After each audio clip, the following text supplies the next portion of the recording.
So welcome, everybody, to the second hour of Mind Shifters Radio. And today is, what is today? Today is Tuesday, February the 15th, 2022. And our call-in number is 563-999-3581. And press 1, and that puts you into queue to talk to us. We'd love to hear your comments and questions because that makes this your show. And while Michael's getting dialed in, I'll invite you to go to the website, which is whyagain.org.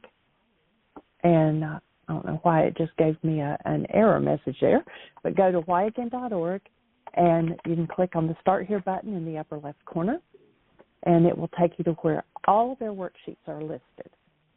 It's broken down. I changed that page just a little bit, so it's a little more ease in navigating. The first big square is a poster to download on the factors that create perception, and then it says to listen to the reading of Chapter 24 and watch the PowerPoint presentation, and then begin with and stick to the worksheet until you've accomplished it, and then you can progressively move on up to the more complex worksheets. But then you'll see different sections where there is actually the link for Chapter 24. There's the link for the PowerPoint, all the things that were mentioned in that first paragraph, and then there's a link to all of the reality management wake-up sheets, and there's many versions of them in there, including the children's versions, the abbreviated version, the current 7-step, all the way up to the one that we use in the teacher's training, the 12 steps. And so you can access all those there, and then underneath it is a link that says special MP3s of shows on the wake-up sheets. And then under that it says all other worksheets, commitments, posters. They're listed alphabetically, everything besides the reality management wake-up sheet. And then there's other things like the app and so forth all the way down. So there's lots of information. Hopefully it's in an easier format for you to follow. And I'll welcome Michael. Well, thank you, dear heart, and welcome, everybody. Delighted and honored that you're here. And, sweetie, you had come in this morning with an exciting download that you'd gotten that we'd been talking about. So if you'd share that, I'd love to have everybody hear it. I think it's just really, for several years I've talked about why we do this show and that it's a way to stay engaged in the work. Well, you just came up with a download that gives a real explanation for that. So if you'd share it. Oh, sure. So it was not a dream. It was more like just something that I was told. And it was talking about, if, especially referring to animals, but then it flipped and applied to people, but that, if you had an animal and you put it in a certain size, it was limited in its habitation, limited in the amount of nutrition it could get or whatever, that it would slow its growth. And so then what I got out of that was, even as humans or non-humans, that if we limit the amount of feeding that we give to even our spiritual, whether it's, physical, spiritual, mental, whatever, and we limit the amount of food that we give it, and we put ourselves in a box, that we are actually going to limit the amount of our growth. And so I started doing Google searches on it too, and it's referred to several different things. In one place it was called an indeterminate growth, and that even refers to some plants, and that the growth of the person, animal, plant, whatever, would be not just sole factor of the size of the habitat, but the available food supply and other biological needs. And then another one, it was called adaptation, and that's actually also what Charles Darwin, and I said, I don't really like him. I had to study him in college, but he was right on this theory that individuals will develop certain traits that enable them to adapt for survival, and that they pass that trait on if they have offspring, that they pass that on to their offspring, And they inherit those same traits, in that it's kind of where he got the evolution theory or whatever, that we will evolve over time in order to survive. And so if we think about it in regards to like this work, you know, if we put ourselves in a box and we don't want to look at the fears and the angers and the hostilities and the griefs and all those things, and we put ourselves in this box thinking that we're keeping ourselves safe, we're actually limiting ourselves as to how much we can grow. And then in another section, it even talked about the fetus. You know, there's a concept or a thing that happens if the fetus doesn't have enough space to develop and grow, and that things will shift and that even organs will fail and different things like that. So, and that these traits of the need to survive, to adapt to a certain way in order to survive, that it is passed on genetically, and it's actually encoded in the genes that certain traits have to be passed on in order for that species to replicate or to exist or to continue. And so, I mean, like, I still don't have all of it yet, but that's kind of in a nutshell what I was given this morning. And it's like, whoa, this is too big right now for my brain to hold. So I've got to take it a little bit at a time, but it was pretty awesome. Well, the first thought that I have, Jeanie, is to recognize, you remember the definition that Yeshua had given us for this feminine elemental force in us. It was called Rukha, was that she who would undo the effects or errors and teach us the truth. And notice how many layers of undoing you've been doing. And my offering is it's cleared your mind to be able to listen and literally hear. You know, a lot of people, if you're hearing a voice, there's something wrong with you. No, actually, there is a direct, distinct guide that exists within us if we're available to listen and if we're not stuck in one of those adaptations. Oh, it's really not coincidental, but it's that you said that. I didn't share this the other day when you breathed me. You know, I have for several years now had the ringing in the ears, you know, whatever they call it. And when you were breathing me the other day, it was like really loud.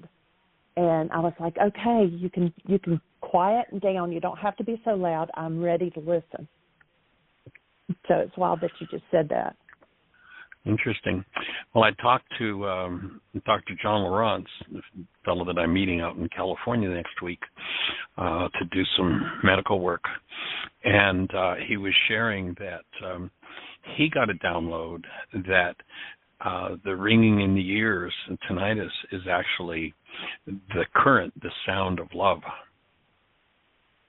present, that's what it is. You know, I don't know what to do with that at this point, but that was his take. That was a direct download that he got and was looking into and working with.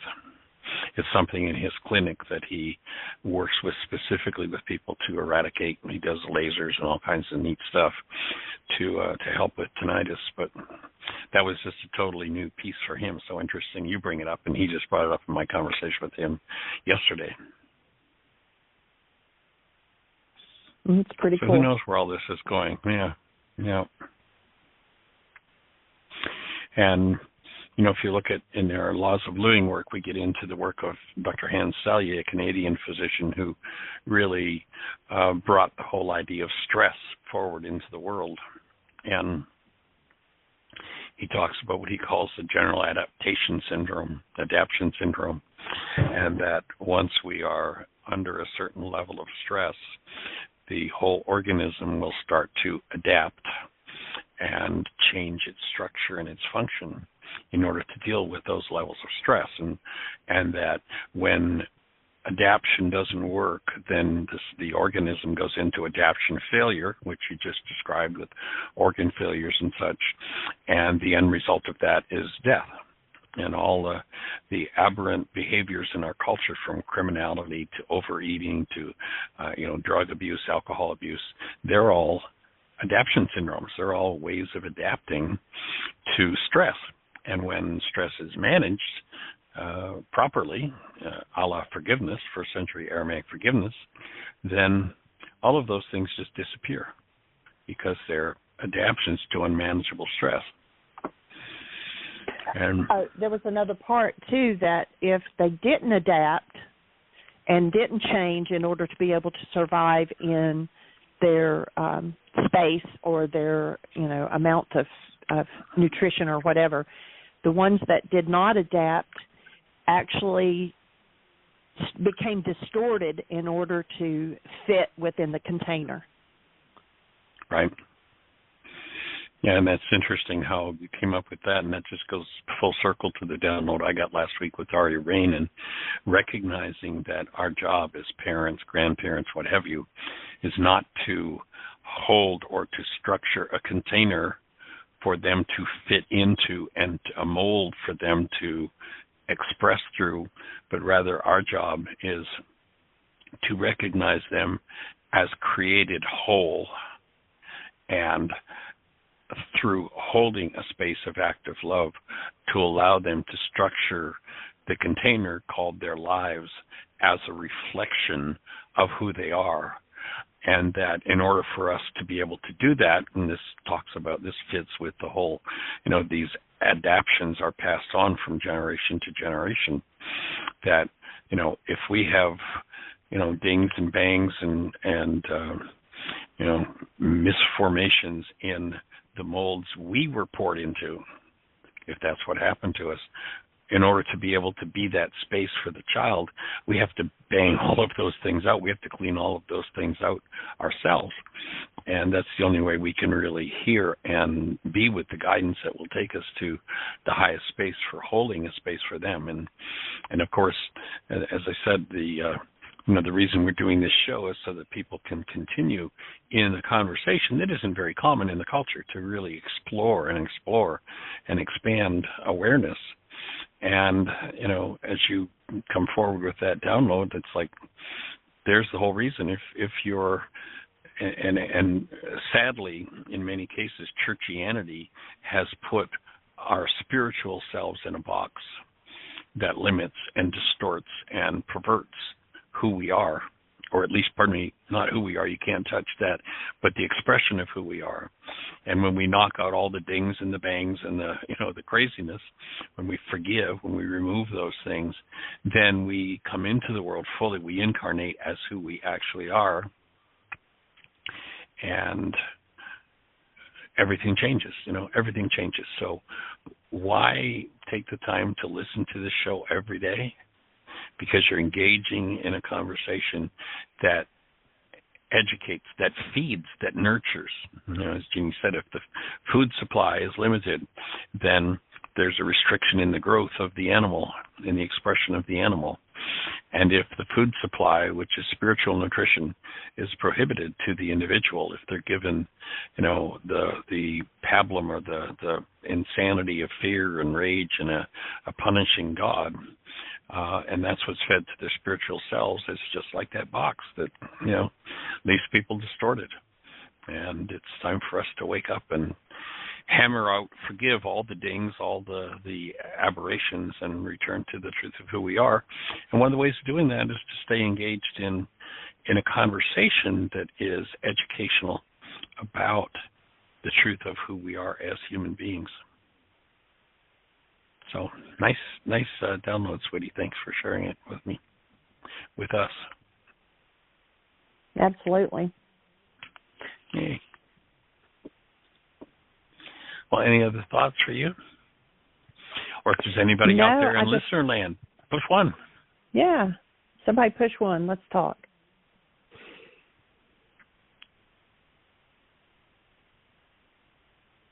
You started to say you just... there's just so much more that I need to grasp onto to fully understand what I was told. And this morning has been a little bit on the wild side and haven't had time to really sit with it. But I definitely will do that, and I'll report back. And we did have a hand just go up. Great. Awesome. And I believe... Go for it. I believe that it is Miss Jean, area code 331. You're on the air.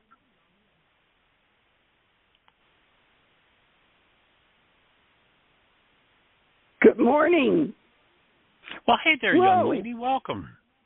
Well, thank you. I've got a couple of things, and the first one is I was at a lab bringing in a specimen, and the woman had a little edge to her, rough edge. I was not feeling well, and when that happens, my voice is just not good at all. Right, and sounding pretty good right now. Oh, it doesn't feel so good, but I bit the bullet and pressed 1. Glad you did. Thank you, sir. Thank you. We love to hear from you. Well, I love your support. And some of the things she said, I was very vulnerable to. And I found myself getting madder and more emotional. And just when I was about to explode, I heard the words, "This is about you. This is about you." Nice. And your reaction. I'm telling you. What a gift. I'm sure my mouth dropped open. I mean, it was like, what? And it was like a cement block just broke open.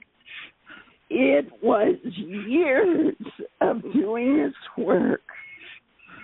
And like you say, critical mass.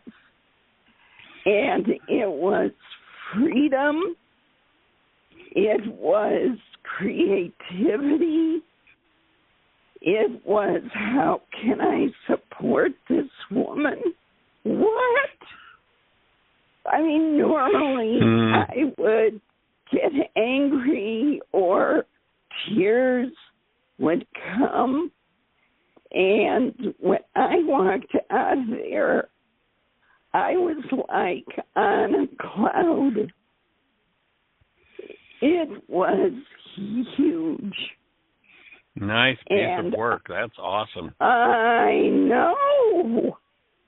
In my wildest dreams, I did not anticipate it going like that.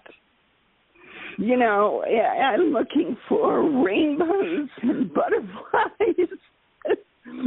And none of that was there. It was just this amazing awareness that, oh my gosh, I'm in charge of my life, my emotions.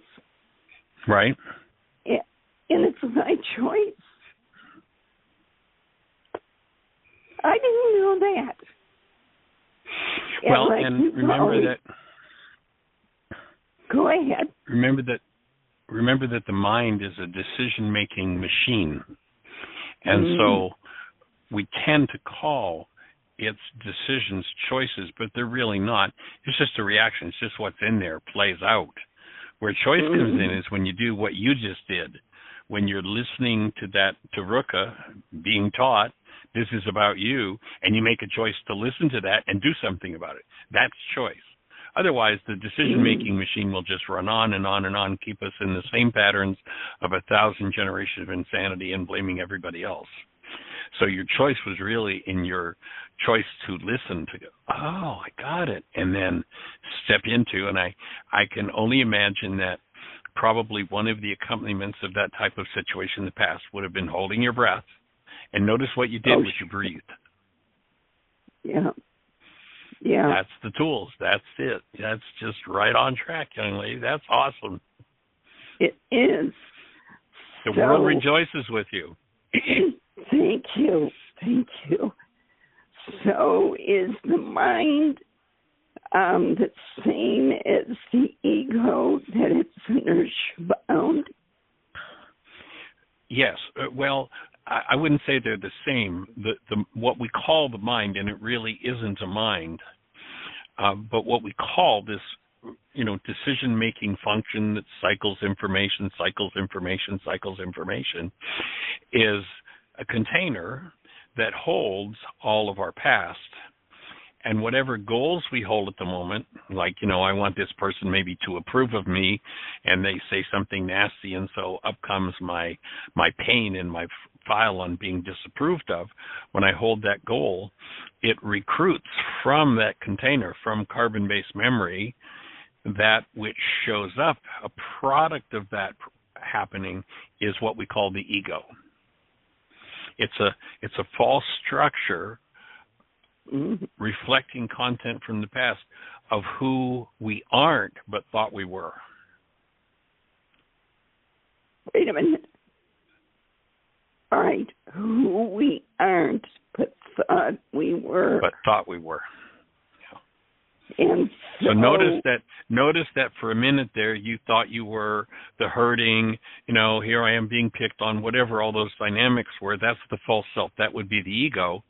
And being false, the instant you were guided and you listened to guidance collapse it, Rukha telling you this is your work, you went into being, into choice, where love is, where breath is, and began the dissolution of that and ended up in heaven, ended up in, this sweet, awesome space of love, the truth of who you are.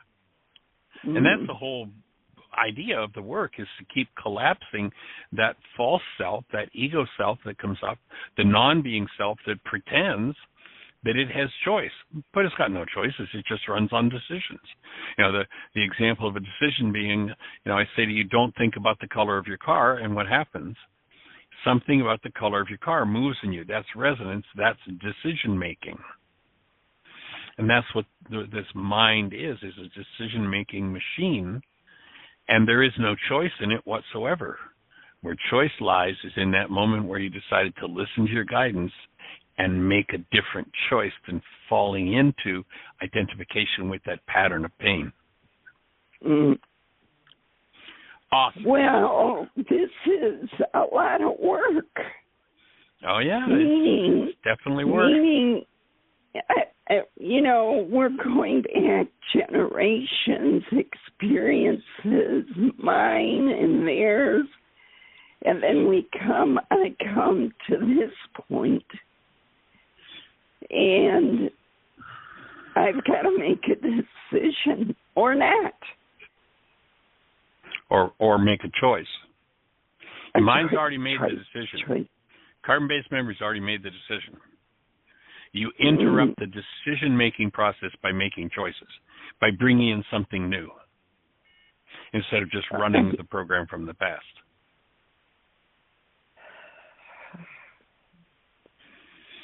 If I'm sitting at my computer, and I put in what's 2 plus 2, the computer doesn't reason to or choose for. It's programmed in the computer already. The computer just shoots up what's programmed in it. It's decision. And that's all that carbon-based memory can do. That's all this non-being mind stored in this multi-generational database called the body-mind unit can do. But the being that we are is where choice resides and where we can choose to do something other than just react. And you look at that word react. How do you redo an act done on a previous occasion? Oh, woe is me. Look what they said about me. Here I go. I'm in my pain. I'm in my trauma. I'm a victim. Let's beat up on them. Whatever all those dynamics are. And forgiveness, each time you do the forgiveness process, is like weakening those decisions, just like shaving off a little bit of the impetus of it, shaving off a little bit of the energy until when one of those decisions is made, it's so weak that it can't grab your spiritual beingness by the face, but rather your spiritual beingness stays awake and goes, I'm not buying into that. I'm not going to play that game anymore. Mm-hmm. Choice now arrives. Yep, and that's just the way it was. So maybe a small first step for me would be to change my language. Instead of, I've got a decision to make, I could think, what is my choice? Exactly. And you've entered a whole new realm of existence when you do that. Mm-hmm. And that would be an easy first step. Yes. Well, an easy first step after you've been doing the work for 20 years. No, more than that. Right. You can add another decade. There you go. Oh, gosh. And that's what it takes. And yes, I can see that. Well, thank you for that feedback. That was very helpful. One of the other things was in the 90s, I bought a white apron, and when people would come to my house and share a meal or not, friends, loved ones, I would have them sign my apron. And I pulled it out of a drawer, and I thought, I'm going to look at what everyone has written. It's been such a long time. And I'm listening to the show, and I spread open the apron, and I'm reading it like a book, top to bottom, left to right. And I get to the bottom right, and as I read the words, I promise to trust you enough. You were saying those exact words at the exact time on the radio. I love it. The law of resonance.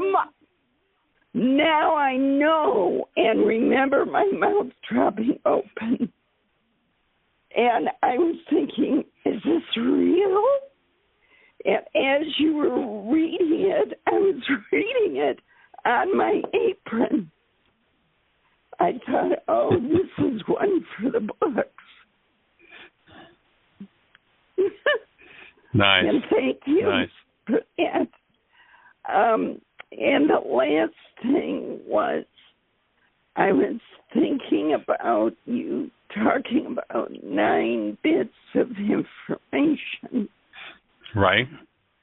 And at that same time, the man on the radio said, our attention span now is 9 seconds. And I thought, wow, what's the correlation? 9 bits of information, 9 seconds. Now, he could have been talking about advertising, or I don't know. All I heard was the 9 bits. Will we, in doing our work and clearing the way, I would imagine it would be possible to increase those bits of information. Would you agree? Run that by me once more. We access 9 bits of information. Right. In doing our work and clearing the way, meaning would we be able to access more than 9 bits?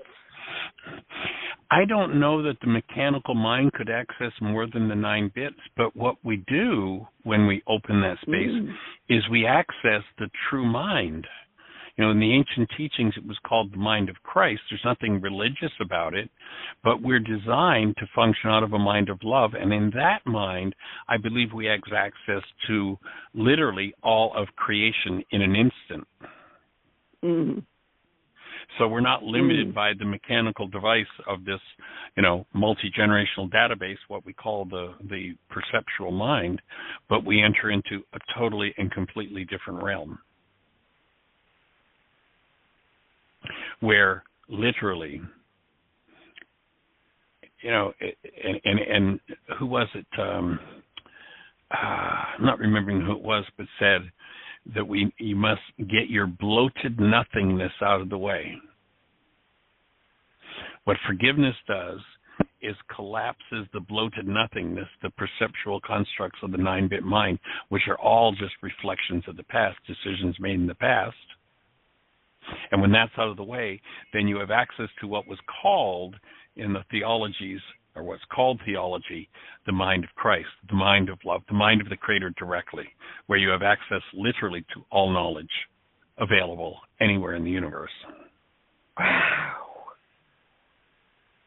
And the 9-bit mind goes, well, wait a minute, what are you talking about? And, you know, it's like, it's not something you can figure out. It's just something as you do your work, you go, oh, that's what that means. Oh, I got it. Now let me see if I can talk about it. And then, of course, you go back and you hear the words of Yeshua echo, and the disciples are asking question after question. He says, there are so many things I'd like to say to you, but you can't hear them yet. Yeah. There's no talking about it, you know. So we can kind of talk around the edge of it, but you can't talk directly to it until that awakening occurs. Gosh. And it wasn't a religious thing or a religious journey. It's just about how to live fully as a human being. You know, you go back to this Yeshua, and he says, he doesn't say, I come to bring you doctrine or dogma or religion or theology. He says, I come to bring you life. And this is life, and life is love flowing through a cell. And what I hear you describing in that experience you had was a total flush of love flowing through your cellular structure. That's life. That's what Yeshua's work is about. And people reduced it to theology, dogma, doctrine, fear. God's going to get you. You know, all that garbage. Well, I certainly would like to live in that space a lot more. Well, you got my support, and I join you in it.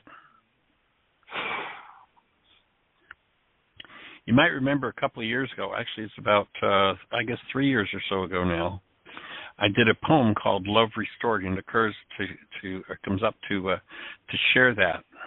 And it's a poem that I wrote about the journey to wholeness, and it goes like this. Taste the nature of a newborn. Notice the newborn is not loving you, but is love. Seek ye first. Clearly, the essence, love, of self and others can be touched, but not contained. Cherished, but never captured nor imprisoned to fulfill the dream of what could never be. Lost identity, love, will never be gained from nor possessed through him, her, or them. The trauma of separation from love, self, initiates and drives the infantile desire to possess, control, rage, threaten, and punish. Should pretended love, approval, be perceived as removed, just observe the child of 2. Foolish to think that a surrogate can replace the vanished self-awareness or restore human life, virtues, and the sensibilities buried beneath the noise of generations of pain, self-inflicted disordered thoughts, and unforgiveness. and unforgiven suffering. Self, love, confined in the cage of demand, distress endured and held breath, fades, drowned out by the whirling cries of 1,000 generations of errant thoughts, whispers, seized and bound in unfulfilled yearning, love only seems to be smothered, dead. In forgiveness, by collapsing pained perception, which is what I just heard you say it did, once again, actual love, compassion, and joy floods awareness. No longer trapped in the mental constructs of pain and inadequacy, the abyss of fear and darkness is dispelled. Immersed, I commence the journey back to the luscious sweetness of my self-love. What seemed lost was never absent. The still, small voice of love, he who has ears, let him hear, has but been obscured through perception, degraded by internally generated fear and or hostility. It is among us still, sleeping under a blanket of distraction, poor nutrition, and unfulfilled desires. I, will live again, but not in longing's fulfillment, but in release, in being freed from my mind. The chains of desire bind, but goals loosed soften into pure being that thrives again in freed breath. Love, not an action, but a state of being I can trust, is the essence of who I am. My deepest nature is to live and flourish in the bliss of being. No reasons nor possessions needed. Physiology, designed for my incarnation, now embodies the only true experience of love. Relationship's purpose? To restore me to my birthright of enthusiasm and living in love's ecstasy. All else is born of generational delusions, which are the cause of all disease, lack, and suffering. Concealed, but never changed by the 1,000 disturbances, traumas, and trances of the world, I, the offspring of love, live shiny and new. The promise of life more abundantly is fulfilled. I was birthed in awareness of my existence as love. When I truly forgive life's overlays, I am freed from a mind's false graven image of self. Mercy and healing enter, and awaken to the truth of who I am. I live as love itself, and fulfill the ancient call to reunite as I extend love to all the world. I rise again each day, truth expressed, light restored, love revealed.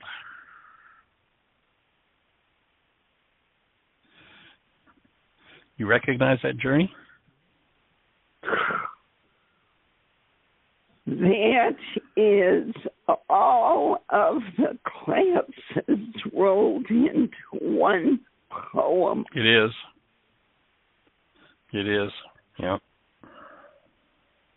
That is phenomenal. And I found my mind wandering on several points, and I had to call myself back. That's why I am as we speak. That's why I am as we speak, sending you a text with a copy of it. Ah, bless your heart. Thank you. A link to it. And Jeanie, I'll send you a link to it as well. I actually have already got it in the notes because I had that already on the website. Jeanie, You are so quick. You just She's always You're just on the ball. Always. Thank you. You're welcome. Well, this has been quite a phone call, and I thank you. I always appreciate it when you push one and we get to talk. We cherish you a lot, young lady. Well, thank you. Thank you. I'm getting images of the day that you came back up from the lake after the big swim. Golly, that's 28, 29 years ago at Heartland. Oh, that was a very long time. And to share a little bit with your listeners is we had just done, I believe it was breath work. And Mike, and my partner was Mike, and we were sharing afterwards, and you and I were talking in the class, and he said, all I want to do is jump in the lake. That's all I want to do. And Mike said, well, get in the truck, we'll go do it. And we went down. We both ran down the pier, jumped in the lake, and we came up about the same time. And Mike said, oh, I had my glasses on. And he went diving back down again. And he found them. And what a miracle that was. I hadn't remembered that, but yeah, that is a miracle because that water was probably 15 feet deep at the bottom, off to the end of the dock. Yes. And it was, to me, it was like being baptized.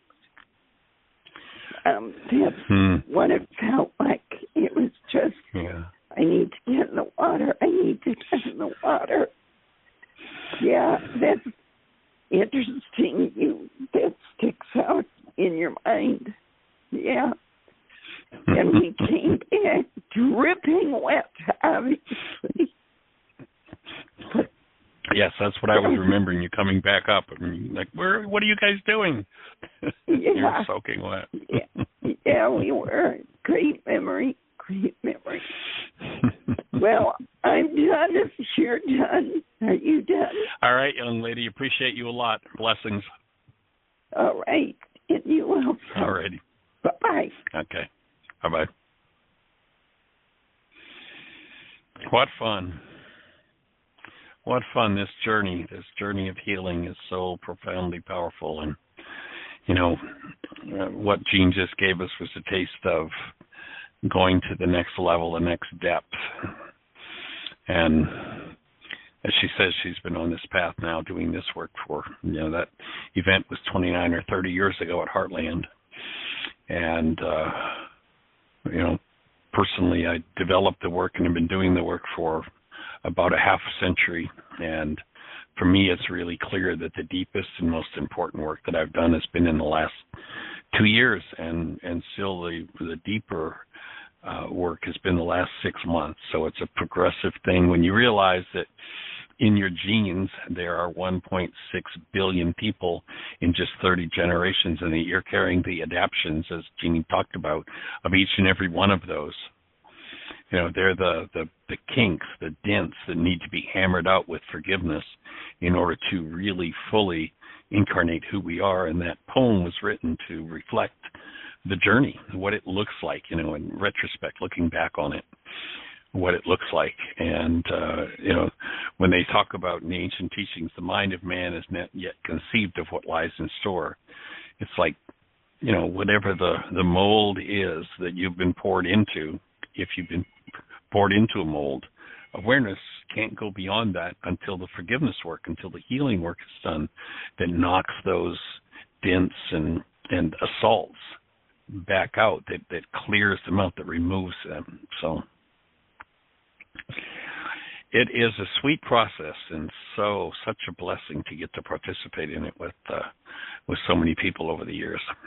What a gift. And we have a hand up. Great. Let's say hello. I believe it's Miss Celinda, 541. You're on the air. Yes, it is. You Welcome, young lady. Here in Oregon, haven't you? Okay. We've got your number.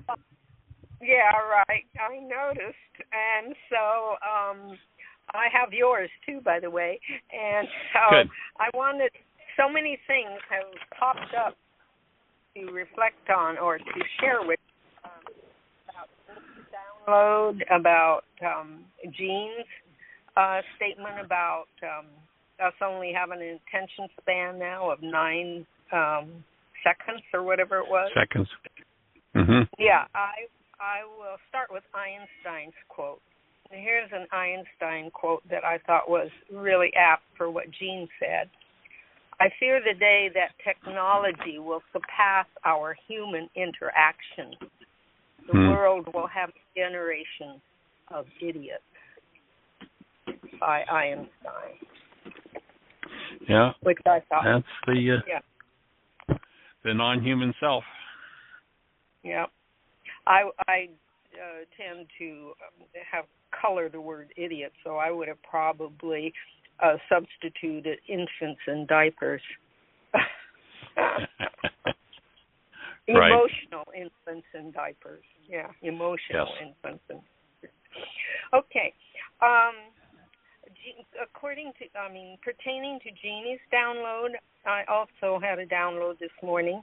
The other day I read in our little local paper about an Oregon State University research project about how salmon and birds and various species of animals find their way home or go on their migration routes or whatever. And what they've discovered is that in the nose of a salmon or birds or these other species is magnetite. And magnetite aligns them to the magnetic field, the magnetic grid of the Earth.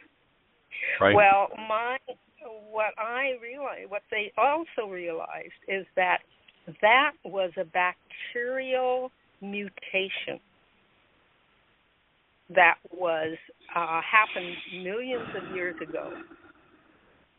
And since I've also learned from the viral researchers that we as a mammalian species wouldn't even be mammalians with in utero births or uteruses if we hadn't had a virus come in and mutate us in the evolutionary process. So this is where my thoughts flowed from that.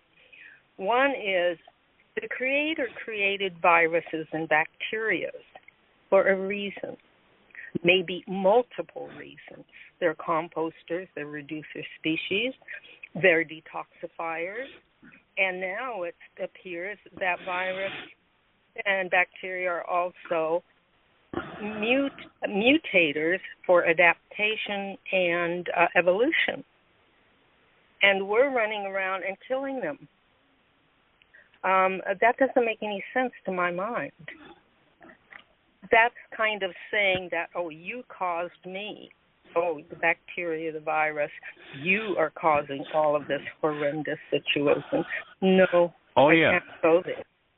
Yeah. Codependence with bacteria and viruses is huge on the planet, and of course the thing we've had pounded into our heads for the sake of a buck is that all you need is a drug to heal you, to fix you. And what they're now telling us is that, and it's interesting to people who study these things, who developed the antibiotics, which means anti-life devices that kill these things off, tell us that by 2050 there will be more people dying from antibiotic-resistant bugs than from cancer today.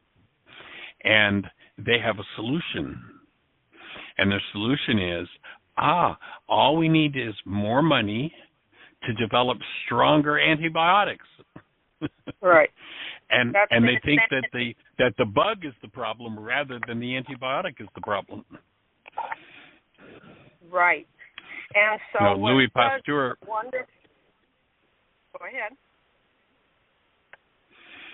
Louis Pasteur, invented the penicillin, and back in that time, there was a huge controversy between the two and who was going to win. There was a man named Beauchamp, and Beauchamp, as a medical doctor, said, the problem is not the bacteria or the virus or whatever. The problem is the weakness in the terrain. The fact that, we live without a proper power supply. We don't have love flowing through our cells. The fact that we eat the SAD diet, the standard American diet that's filled with junk oils and garbage chemicals, and we destroy our terrain, our cellular structure. And when the cellular structure is weakened, then there are reducer organisms called bacteria, just like the lion in the jungle. The lion is a reducer organism. It doesn't go after the big, tough, vital, healthy bull, elephant.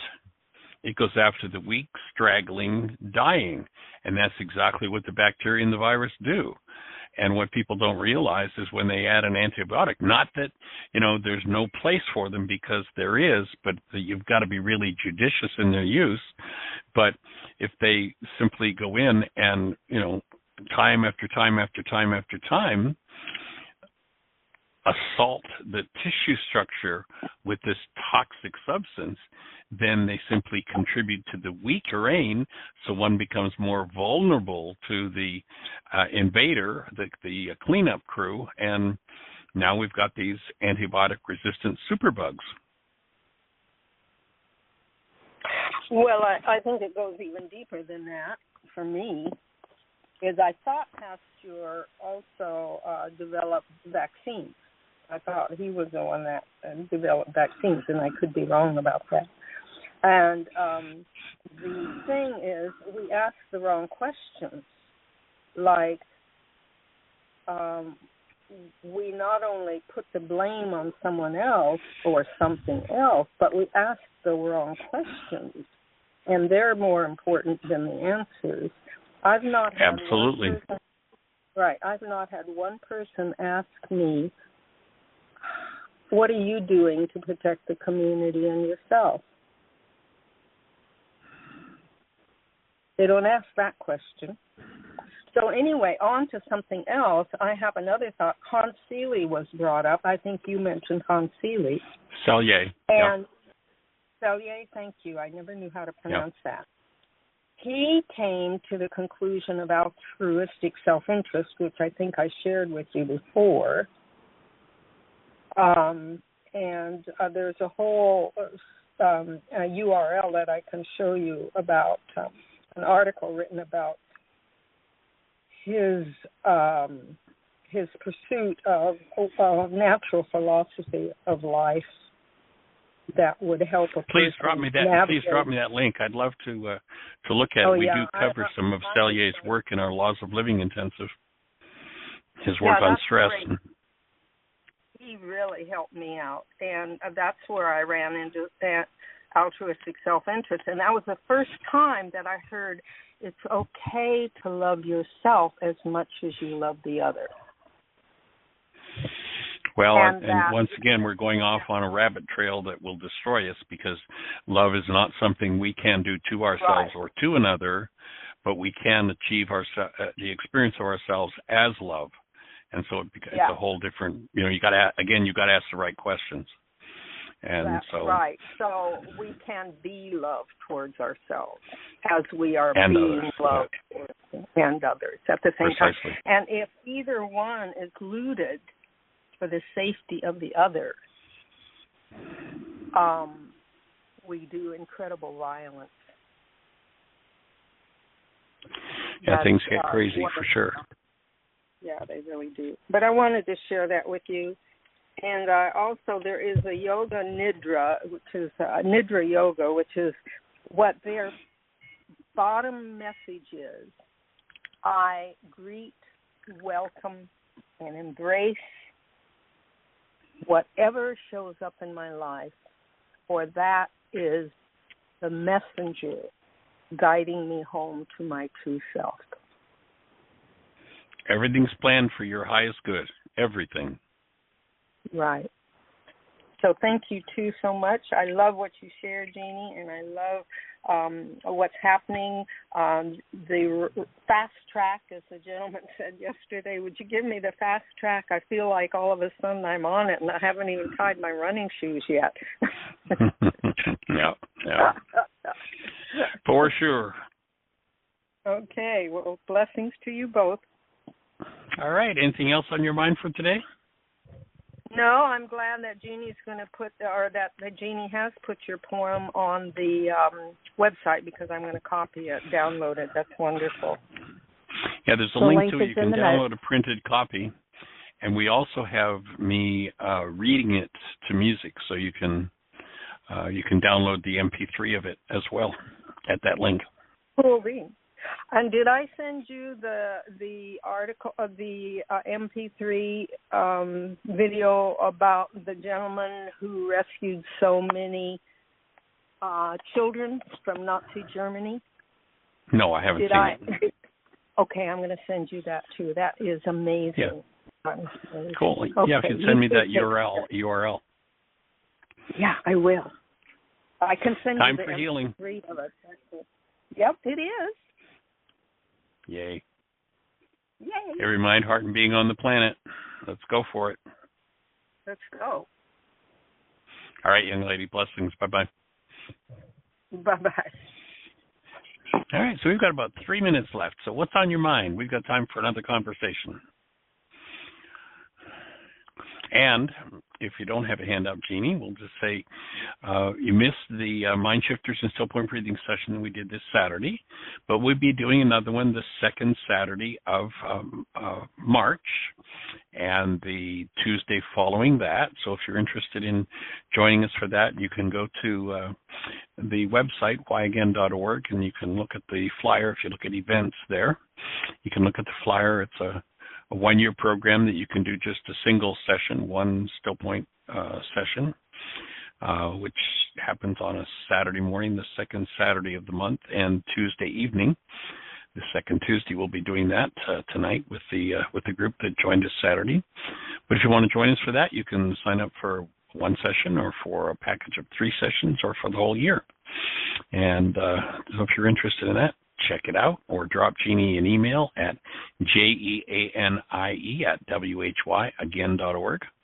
We'll include your phone number, and we'll get you set up for that. And we have now a 90-hour self-study course on the topic of codependence to interdependence and communication. So in that course, we include why is this happening to me again? We go into the forgiveness worksheet. We have the workshop Healing Through Relationships. Communication, did you hear what I think I said? That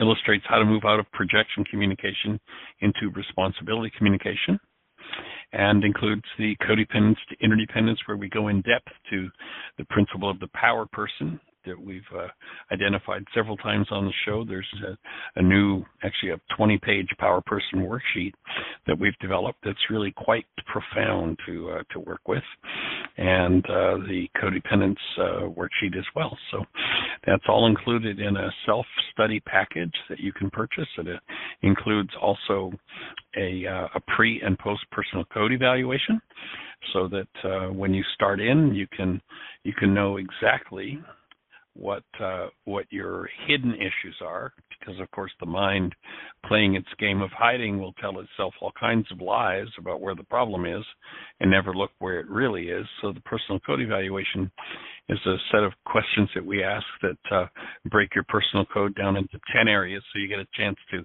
look at where's my most important work in terms of those 10 different areas. We'll give you 3 assignments. And so if you're interested in that course, there's also a post-evaluation, so that when you finish the course, you can look at exactly what improvements you had in your scores and where your next 3 challenges are. And so if you're interested in that, once again, if you have my number or Jeannie's, drop us a note, call us, or drop Jeanie an email, jeanie@whyagain.org. We appreciate you. Thanks for joining us. Have the best year yet of your eternal life. It's an awesome gift to give the world. And blessings. Bye-bye.